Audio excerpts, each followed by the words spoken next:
Doing well, doing well. Thanks for having me. We appreciate it. No, thank you for all you have done. It wasn't the pandemic that made you a champion. You have been a champion of small business for since I've known you being in Congress. So thank you so much for that. Well, thank you. It's an honor to be here, and we've got so many great small businesses across the district. It's an honor for me to be there to help in some small way. Well, I just wanted to introduce two folks here on this call that we have Melissa Ball, who is with Ball Office Products. Hey, Melissa. Yeah. Hi. The district. And then Mike Tucker, who is the executive director of the association, who manages all the small businesses across the country and a former small business owner himself. Gotcha. Good morning, sir. Pleasure to meet you. Hey, Mike. Nice to meet you too. Where are you in Virginia? I'm in the little town of Montrose, which is in the northern neck, population 350. So, Oh, okay. We're about I live in 45 Maryland miles. now, but I had a lot of family around Orange County and Madison and Charlottesville. Know that area well, just a little bit to our west. We're about 45 miles to the east of Fredericksburg. So, okay, very good. And I'm fortunate enough to live in his district. Yes, yeah. I'm very fortunate. Melissa lives out in historic Hanover County. So, Yes. Mhm. Well, we appreciate everything that you have done. I just want to say thank you to your team. Your team has been amazing, from Erica to Kieran to Brandon. Everybody has been so great. Next week we kick off our annual flying. It's going to be virtual. Yeah, obviously thanks to you and the House resolution it's named Workplace Solutions Week, so that we thank you for that. Like every small business, our industry has been equally hit, and so this is an opportunity for us to share with members of Congress the impacts this pandemic has had. And what I think I'm most appreciative of this group was that during this pandemic, they put the community first, and they really went out of their way to make sure everybody had the PPEs and scrounged around. I know I've talked to Melissa several times. She was scrounging around for schools, for churches, for universities, and just local businesses. So what you're doing for us is very meaningful. It's an honor for me to be part of this effort to recognize the great work that's going on by our small businesses. Melissa or Mike, do you have anything you want to say or add or anything? Go ahead, Melissa. I would say a little extra thank you for a couple things. One, we've talked through the years and on a couple different issues, and I've seen a good outcome from those conversations, things that worked in the right direction. For example, moving into opening up more government contractors, we now have a GSA schedule.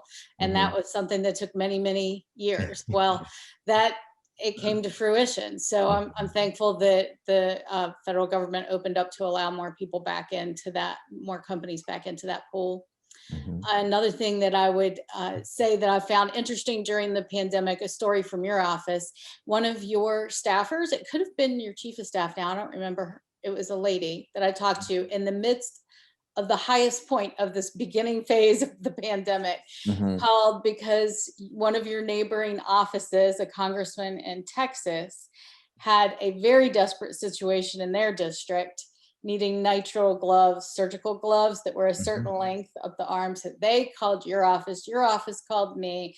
I called our primary wholesaler, who had a best friend in Ohio in the medical industry, who found the gloves and connected the two of them. Hopefully it worked out, but that was just a way of just people talking in the halls, people trying to solve other people's problems however they could. That wasn't because I wanted to sell something or somebody else wanted to sell something. It was just someone in DC connecting someone in Virginia to someone in Ohio to someone in Texas to get one small surgical suite what they needed, because they had no way to get it. The supply chain was so difficult. And it just struck me as very par for the course for that period of time. Yes. A lot of that.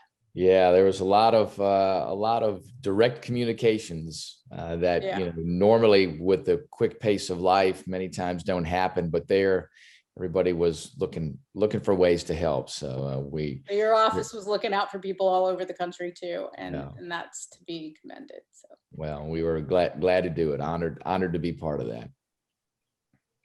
How about you, Mike? Anything you want to say? Yeah, I just like to say, I've been in the industry for about 40 years. And as Paul said, I was an owner. I owned a business in the DC area for 23 years. And You know, so we've been fighting the fight for quite a while, and it's been tough when it wasn't Staples and Office Depot. Then Amazon came along, and you know, we've had challenges with technology eroding the office products industry, which is just a natural process. Sure. But when that happened, it kind of, you know, caused our businesses to scatter a bit, if you will, in that some people got into furniture or janitorial products or, you know, copiers and things like that. So we kind of lost our identity a little bit. And it's just really cool to see what's happened with this Workplace Solutions Week, because this is kind of a uniting thing that reminds us that even though we're selling a lot of different products right now, not the core stuff that we started out with years ago, we have a common mission. And Melissa, you know, articulated it well, that, you know, we're here to serve customers, and the products that we have on the shelves or in the trucks isn't what it's all about. But you know, people I think are really appreciative of what you've done to designate this week, and your remarks, you know, regarding you know, what they've done and the impact it's had on their communities. I know we're heartfelt, and people really appreciate that. And I know this is going to be something that for years to come we're going to be celebrating this week, and we're going to build things around it, and we will continue to thank you for years to come, I hope. And or we will, one way or another. Yes. So anyhow, we're really grateful for the work you're doing, and you know, any way we can help. I'm networked with a lot of other associations that represent independent businesses and other industries, and we're following things that are going on with, you know, antitrust and monopoly issues with Amazon and big tech now, which I know you're involved in that as well. So we will, you know, support you any way that we can with, you know, letter writing or testimonies or anything that will help you fight the fight. So thank you so much. Well, thank you, Mike. Really appreciate all the great work that our independent office products and furniture dealers do across the nation. And as I said, it's a real honor for me to recognize that great work that goes on. You know, many times the most compelling stories of what's happened during the pandemic were those that were untold.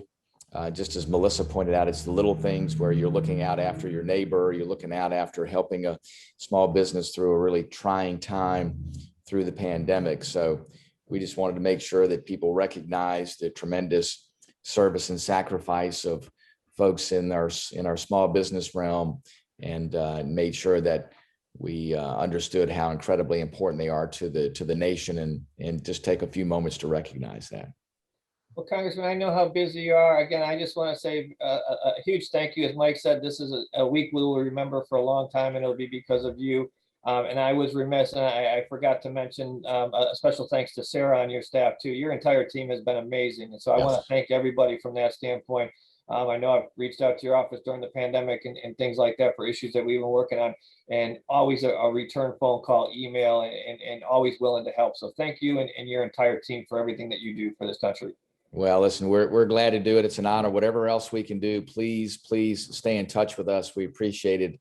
And it's, as I said, it's a true honor and a privilege for us to be helping in some small way. You all do the lion's share of the work. I just want to make sure that people get to recognize that. So Melissa and Mike, thank you all both too for all that you do. As always, stay in touch with us. We're standing by, ready, willing, and able to help. And I appreciate recognizing our staff. You are right. They are unbelievable. Fantastic. Sarah's doing a great job. Curran, as well as Carolyn and Brent, and I go down the list in the office there. Just great folks. So we appreciate the fantastic job that they do. I am honored that they have come to work for a numbskull like me. So I appreciate that.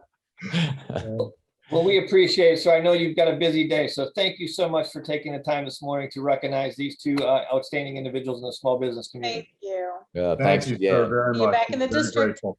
Thank Yeah, you. see you there. Thanks, All right. Melissa. Thanks, Mike. God bless. Stay strong. God bless. We'll see you. Thanks.